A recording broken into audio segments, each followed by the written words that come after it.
ইফতারের আগ মুহূর্তে কুয়াকাটা বিচের পারে ঝিনাইদহ থেকে এক আমাদের বড় ভাই, সে আমাদের ইফতারের আয়োজন করেছে। আমরা সমুদ্রের পারে কুয়াকাটা একদম বিচের পারে আমরা সবাই ইফতারের আয়োজন করেছি। আমরা খুব সুন্দর পরিবেশে ইফতারের আয়োজন করেছি। এই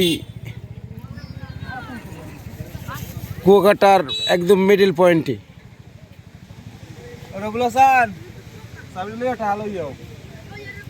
দেখছেন, একদম মুক্ত হাওয়া বাতাসে।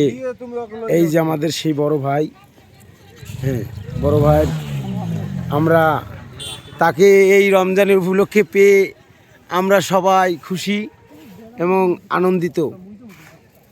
আমরা আমাদের জন্য সবাই দোয়া করবেন। আমরা জানি সবাই এরকম বাংলাদেশের সাথে সবাই মিলেমিশে একাকার হয়ে থাকতে পারি। সবাই আমাদের জন্য দোয়া করবেন, আপনাদের জন্য দোয়া করি। আসসালামু আলাইকুম কুয়াকাটাবাসী।